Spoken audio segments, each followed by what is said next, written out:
Welcome to DevReady Podcast, where we're helping non-techs build better tech. Today, we're joined by Amanda Fay. She is the CEO and founder of Pitch Portal. Amanda, thanks for joining Lovely us. to be here. Thanks for asking me. No, I really appreciate you coming on and sharing your journey so far and just digging in a little bit more about the Pitch Portal and what it can offer the community, especially from a startup perspective or people building technology. So I'd love to hear a bit more. But first and foremost, tell everyone a little bit about yourself, your background and your history. Sure. I come from a professional services background. I'm a corporate communications consultant and ran a marketing firm for several years. I literally got to a place in my career that I thought, okay, am I going to be treading that hamster wheel for the rest of my life, or am I going to try and use my skills to create another type of revenue source? And it always pained me that that I would be making my clients a lot of money because of the skill set that I had. I'd get them great exposure, I'd get them great connections, I'd iron out issues so that they can actually steer forward. And I thought, gee, wouldn't it be great if I could use my skills to invest in the client's work? And really retrospectively, if I claimed 1% equity of every project I've worked on, I would be a very wealthy lady right now. So this idea really just kind of baked with me. What's the word? Baked, sat with me for a long time. And I started asking colleagues to say, what do you think? Would you do that? And overwhelmingly, people in the professional sphere were saying, yeah, that's a great idea. It doesn't mean we have to give away our day job. We work for clients. We do project work. We say 3-month gig, move on to the next client. If in most cases. So the idea just kept bubbling away. And I thought, look, there's something here. And, park that and then looking at the startup sphere and the massive gap between that launch pad and, developing an idea and kind of almost drawing the businesses in. And 3 years down the track, you've mortgaged your house and you've spent hours on this thing. And there's just increasing leap between that stage and being, attractive to venture capital, where you can actually scale. Yeah, there's a big hole in there, isn't there? Yeah, there's a gap that everyone's It's aware almost of. unspoken because there's such a fury in the beginning stages of startup land where there's launch pads and mapping out plans, whiteboarding. I can't remember the Accelerators, there's all those well, things that accelerators kind of exist. assist in this area as well, but I mean they're hard to get into. I just thought, it just seems to be a good match. You've got these professional services that the money would be spent on if they got it from venture capitalists. They're trying to find different ways to diversify their income. You've got startups looking for these skills to get them to that next level where they might be attractive or they could be in the market. And it just seemed to be an obvious match. And it's quite different to the co-founding offer because there's a lot of co-founding, angel list and matching services. We don't want to co-found anything. We want to kind of do our job, help you get to where you are, and maybe 3 years down the track, get a result, get some, revenue that's higher and longer term than if we'd be just doing a fee for service model. It's definitely an interesting model, and it occurs across the industry already, but I think it's putting it in one play where people can access and just putting it out there as a platform play. It makes a lot of sense in this space, and I think from a vetting perspective, how do you vet people in it? Because I think that's really important when we're delivering technology or any piece of an early stage business is we're working with the right people, the right partners. How do you approach that, and how does that come about within the platform? Yeah, well, I'll address the first thing first. We call it the support economy. So where like the support economy happens in your own kind of ecosystem, in your own personal contacts, business networks where they might do you a favor, you might buy them a slab of beer, they might do cheap rates. And yeah, where effectively that's really what we're doing, but on a grander scale. So that's a lot of door knocking for people.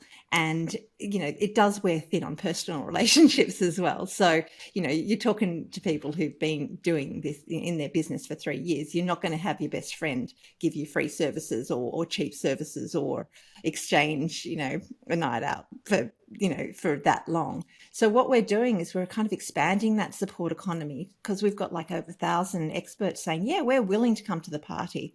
So there's that, and there are organisations who do trade in equity services, but the stakes are getting higher. We're becoming more sophisticated as a startup community, and several articles in recent weeks even are saying there's more sophisticated startups, more money in the industry, but there's more choice and there's more competition. So if you're a business who trades in equity, or if you're a venture capitalist looking to invest in early stage startups, would you choose one that's turning over 250 a year, or would you choose one that's pre-revenue? And that's the gap. There's the gap. As far as vetting the experts, we do a nominal vet. So we basically make sure they say who they are. But this is business. It's like going to Google. You need to do your homework. You need to do your due diligence. It's a business transaction. And I think what the site tries to do is, take it away from that, backslap and handshake, and make it a business transaction. And we've introduced tools to support that. Value the time that the expert is providing with real kind of remuneration. And, getting the startup to kind of seeing it as, so I might not be paying the full fee set here, but these are valuable services. Yeah. On those tools that you've introduced, are they more around legalities and contractual arrangements, or how does that sort of Yep. assist? And what are the tools So that we've assist? got three key tools, and these have been introduced to really respond to demand. Really, a lot in our early stage of development. We got a lot of questions about these startups are young, and they're sometimes green, and how are you going to protect them from the vultures, and what are you going to do? And I'm like, I don't know. I really don't know. But so what we did is we thought, okay, we've got this community of experts. We've got like thousands of experts sitting on the site.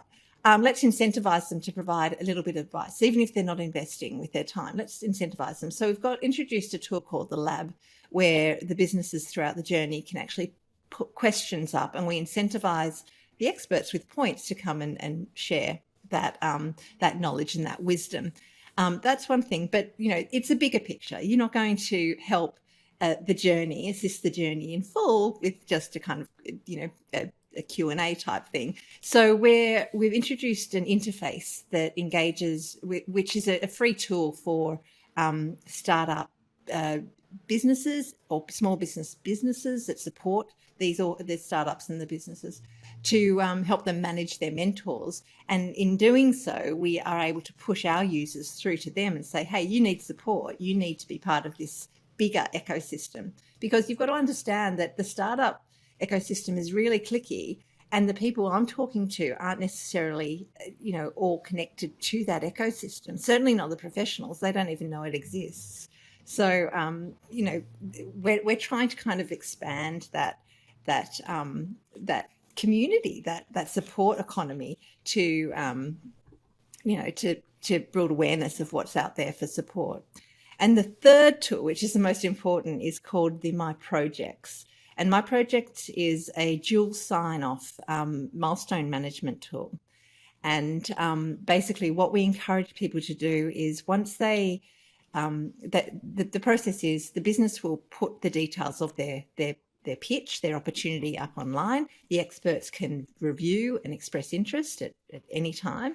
And then they can come up with an agreement. Now, we can help to broker that agreement. There's services to support the development of the pitch. There's services all throughout, but everything is free if you need it to be. And then once they come up with an agreement, we say, okay, great. it's a business transaction. Let's document it in a heads of agreement, which is our milestone management tool. Let's break it down in small pieces, and agree on each section of this job. And let's develop an exit strategy of what if something goes wrong, then we can do something, to counter that, or we can just say bye-bye, or you can pay me part fee, or whatever it might be. But let's do that. Let's sign it off. So, if things do get messy, which sometimes they do, well, with the backs, everyone goes into it with such excitement, yeah, man, I can do this, I can do that. And it's not documented. So 3 months down the track, where the professional service provider is, it thinks, oh, I'm doing way too much work and you're not delivering. They've got nothing to fall back on. And same for the startup. Hang on, you told me you'd do all this stuff, and here I am just waiting for it. They've got nothing to fall back on. So if it's documented up front, signed off, that can be used in, it's not a legal agreement, but it can be used to back a legal agreement. And it's kind of a protection mechanism, which I'm actually quite passionate about, because I've seen these things go terribly wrong. And we all have, and this is the reason why the DevReady Podcast exists, because the history of the story is back in 2019, we had a group of 5 startup founders and 1 business, I think, thrown in there over the space of a week or two, come to us, and they all invested over $1.2 million collectively between them, and got nothing to show for it. The first lady on our podcast was Judy Selmans. We spoke between Anthony and I, and we said, let's share some stories. Let's see if anyone's interested. So we shared her story first. She ended up spending $400,000 or $500,000 on a product that was originally quoted at $50,000. Eventually got a product, but took her 5 years longer. So these stories are continuous in the industry.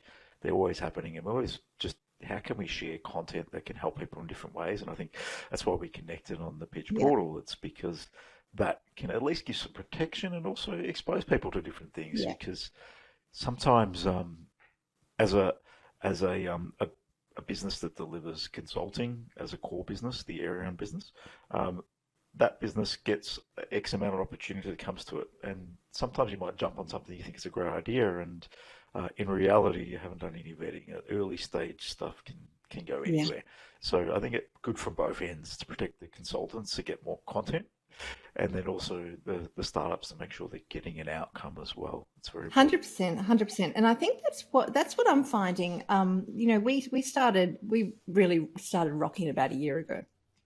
And we're expected to find a lot of, fresh ideas, and and we get a lot of visual things. They're not necessarily the ones that do really well. The ones that do really well are the ones who have their back against the wall. And I have and they've already, as I said, they've already worked 3 years and put $300,000 into it, and they can't go backwards. They've worked way too hard to go backwards, and there's nothing really to support them moving forwards. And I've got a very good friend of mine who's been exactly that situation, and has decided to kind of put it down, just throw that away, because you don't hear about these. No, the stories aren't shared, and there's been a few of those on our podcast. Just if anyone wants to go back and listen, there's been a couple of those within the train where the people go only so far. We had a story, Paul, his surname eludes me, but he basically invested the house, lost the home. Sad story, but he's regrouped, reassessed, and gone on a new journey, and it just didn't work out. But I think those stories need to be shared, because this is not all perfect, and it's not all roses. You're building a business, and the chance of a business succeeding, what is 9 in 10 in the first 12 months or something like that, will fail, and it gets even more gloomier as we go along. So, but not to deter people, because the wins are big. If we get to market, the wins are big. And from my experience being in both in a consulting business and a startup product, so we run a startup product as well, it's more about, if you look at it from a business perspective and just numbers on a board, I think that's one way to look at business. But it's also it's a journey, and it's a growth, it's a people journey, it's a connection, it's a network journey. It's a very big learning experience, and it's something, if you're up for it and willing to commit and go all in, would recommend it to anyone that's Mm. got that the confidence in themselves, and you'll learn that along the journey, provided you're all in committed, and get the right mentors and advice. It's important because if you get that information up front, it's going to serve you and save you 5, 10 years, and maybe get you to move faster rather than being stuck in your own way. So 100%. that's some of the advice that I would give to everybody out there. Get some people on your side that have been there, done it before, and proven experience. Not just, yes, we're can help consult in a certain area, but they have to have proven experience. 100%, 100%. And while I say a lot of our users are exactly that story, it's like, oh my God, I've Mm, got nowhere else to turn. yeah. Um, Interesting. what a great opportunity for the investor. I mean, seriously, these Mm-hmm. guys have Mm-hmm. done, there's, Mm-hmm. I'd say the majority have put in excess of Yes. $50,000 into their project. Okay. They've done their market verification. Mm-hmm. They've done their research. Mm-hmm. Some of them are in Mm-hmm. the market. Some of them are, fantastic opportunities. What a Mm-hmm. great opportunity to dive into. It's hard. They've done the hard work. So, Okay. as say, as a PR consultant, really, I'm just riding a wave. And if my Mm-hmm. 4-week gig doesn't pay off, well, that's it's an easy entry for me. It's a low risk, Mm-hmm. really. I'm Yes. dedicating my 4 weeks to do your launch campaign. Mm-hmm. I just think that there's just so much benefit to be had for people being flexible. And when I say investment, it's not all free. A lot Mm-hmm. of our businesses have money to spend on freelancer or Upwork, but they, Mm-hmm. wouldn't you rather spend money on someone locally that has credentials, that has track record, that is within our legal system? And that's pretty much where it comes. And our arrangements can be part payment, staggered payment, profit share. It doesn't Mm-hmm. have to be all equity. It's Mm-hmm. really what it's Yeah, I think like. that's important, because in sometimes I've seen it in the past where people jump in, from a technology delivery perspective, they overcommit from the consultant's end or the business end, and then they find themselves stuck between a rock and a hard place where they're basically giving up free services, completely free services, and then they can't afford to pay the bills. So what happens? They drop the project and they focus on revenue generating projects. Yep. So there is a fine balance between, if you're a service provider, if it's a short-term thing, that can be sustainable. If it's a 6, 12 month initiative, it's not really sustainable to expect someone to take full equity for that Hmm. and not make any income. And I think, yeah, people need to be aware of what they're asking of service providers too, and I just find a nice model that's going to suit everyone. Yes, they might not make any profit, but maybe that's the model where they can part share in some sort of revenue split or whatever it might be for a period Yeah, of time. There's plenty of options out absolutely. there that can serve people And better. whatever it Yeah. takes. And that's when I get Mm. asked the question, what does a flexible payment Mm. arrangement looks like? Like, whatever Mm. it takes, Yes. bring food for the next 6 months, fine. Then, Yeah. it's Yeah. just, Okay. it's about being flexible with what a business Yes. transaction looks like, but in a way Mm. that everyone wins. So one of our Mhm. subscriptions for our expert side is to increase the chances of the expert, the service provider, to get access to the pitches that have budget to spend on the investment. So it's not pure equity or profit share or promises or Okay. Mhm.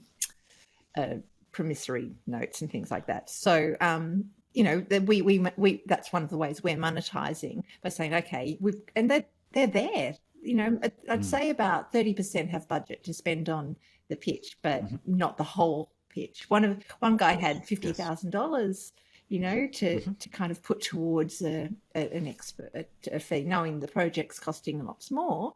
But let's subsidize. Mm. Let's both come to the table. And I think that kind of commitment's got a lot of value because everyone's Mhm. putting skin in the game. Everyone's kind of vested in the success. And I think that would be my perfect model for the platform. Mhm.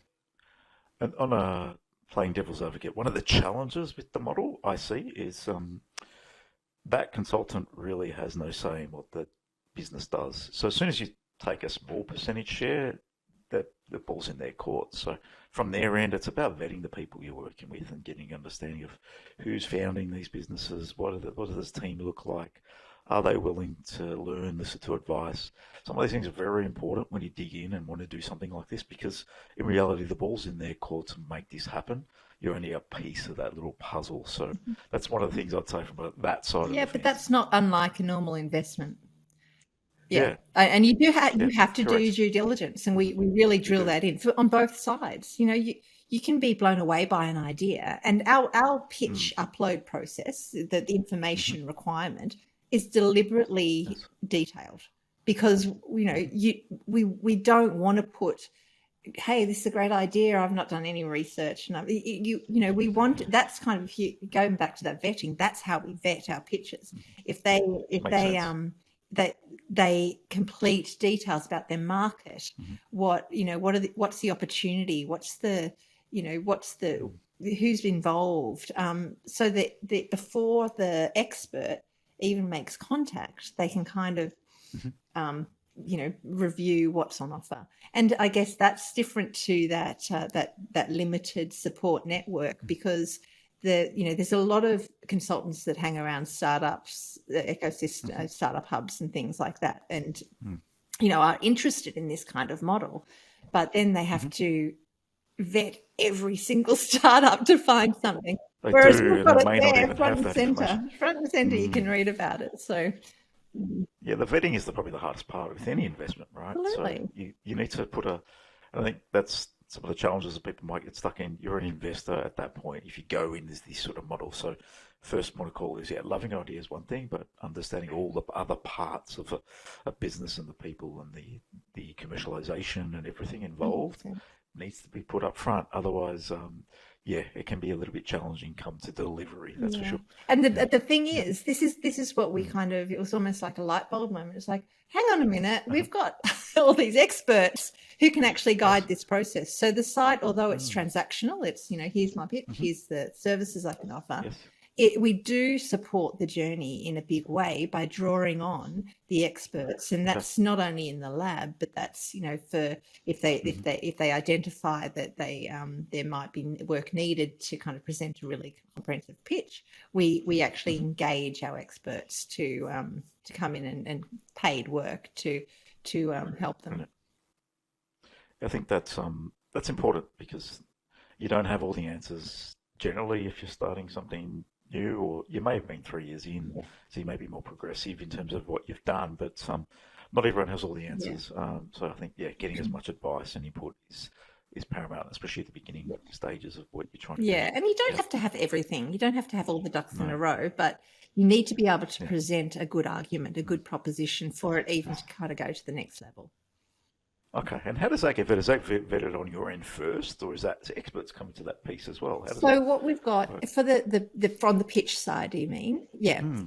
So when that pitch actually goes onto the platform, what's the process to get it there? Well, the business owner, we call them business owner experts. So the business owner, we're actually introducing a new tool which will be ready in the next couple of days, which is a survey tool.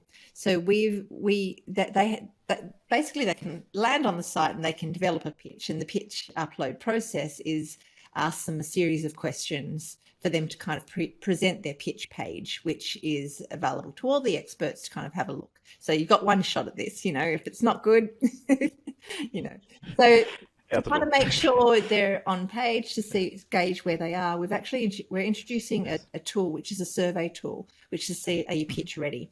So what we do is we ask all those key questions, and we score them in a way that along a spectrum of what level they might be at. So if they're not happy with that score, well, we've got free and paid tools that they can engage with after that, and kind of work out what's missing and see if we can actually help them get better equipped to present a proposition. We don't expect them to be, perfect, but all the experts are business people, so they're savvy. They know what they're looking for. So let's meet them. Let's present something they're going to really engage with. Okay, so it's looking at the business model as an entirety.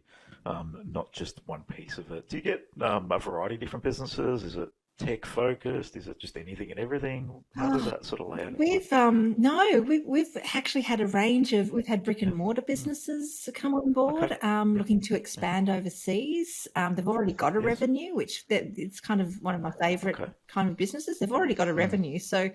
if you're going to help them get to that next level, then you've got all that margin to play with. Okay, I'll take 50% of that for 3 years. Thanks very much. Yes. And Mm. we've got social enterprise.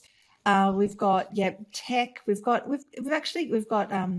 mental health platforms. We've Okay. got a whole spectrum, and I'm actually, if there's one thing I'm really proud of, it's the caliber and the diversity Mm. of pitches that we have online, and also the success stories. One amazing project, it blows my mind, was this amazing social enterprise, well, potential social enterprise, that the founder's a nurse, and Yes. Yes.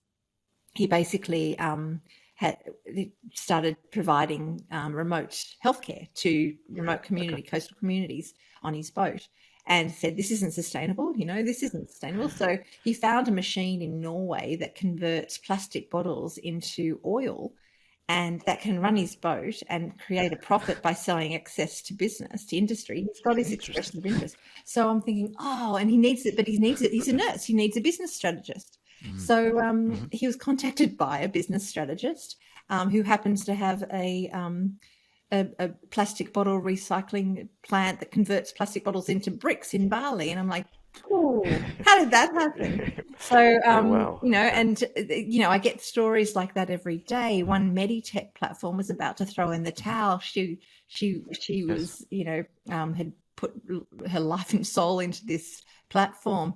And she was quickly teed up with a digital marketer who agreed to reduce Mm-hmm. his fees, and, until it got on the road. And then she was, contacted by someone who was able to scale her business. So they're relaunching in a Brilliant. couple of weeks. So Mm. that's a project that would never have seen light of day if it wasn't for Yeah. this support. So people say, don't give all your equity away. Well, yeah, maybe if you protect for your equity, fine. But if it's a matter of the business going down the drain, Correct. Yeah. you- I think people like to, and I think it's important, and you need a business is not just one or two people. It requires so many skill sets, so many different levels of thinking, and it's always evolving. Industries are evolving, opinions. Having different voices is also important in business. So, a model like this and can definitely serve. And I'm one for partners. I think partners are key to anyone's success, and a nice win-win situation where partners are rewarded, business grows. I feel like there's nothing better than that and more rewarding than that, to be working around smart, innovative people. And I think if you're bringing that to the table, it's hats off to you to bring a platform that's actually starting to engage and get some traction. Because last time we spoke was really early days, yeah. so it's really good to see it's getting some Yeah. traction. Yeah, no, we soft launched at a really Yeah. good time in the middle of COVID. Mm-hmm. And Yes. I mean, if you look at the stats, the working from home stats in the last 12 months have gone through the roof. The Yes. freelancer platforms, their revenues have gone through the roof, and Mm. new business registrations in Australia is about around Yes. 6%, and in America's 40% of new business registrations. So the startup industry, which is like, I think 3 billion new startups enter the ecosystem every year. It's crazy, isn't it? It's almost like perfect timing. So we really hit the Yes. ground running. Mm. And then we just we did some media and just pretty much doubled our registrations in 24 hours. It was extraordinary. And we've been tracking ever since. So it's really, really great. It's really good to hear. Thank you. If anyone wants to find out about the Pitch Portal, how do they find out about the Pitch Portal? Where do they access it? Can they speak to you? What's the process? Absolutely. I'm open to talking to anyone at the moment. I'll wax lyrically about the Pitch Portal for hours, don't you worry. Yeah. So the website's thepitchportal.com. Anyone's welcome to kind of contact me, myself, on LinkedIn or other avenues, but I'm pretty much hands-on. So however they contact us, I will see them. It's early stage. We need to be involved in everything. Absolutely. But hopefully you're building a team, No, a good yeah. team around you, and I imagine it would be. Thank you. I think yeah, let's let it there. And if anyone wants to reach out to Pitch Portal and just connect and learn a little bit more if you're in the startup land or looking to build products, this could be a good place to actually start communicating what you're doing and look for investors in different ways. And if you're also an expert listening in, I think it's a good model if you want to have access to some more vetted or high caliber projects that you may be able to sink your teeth into or something that might excite you to get involved in. I think it's a great portal to jump on. Thank you for joining us, Amanda. Thank you Really so appreciate much. your time. And we'll share this out soon and hopefully it brings a bit more audience to what you're up to. Really appreciate the time. It's been great talking. No, thank you.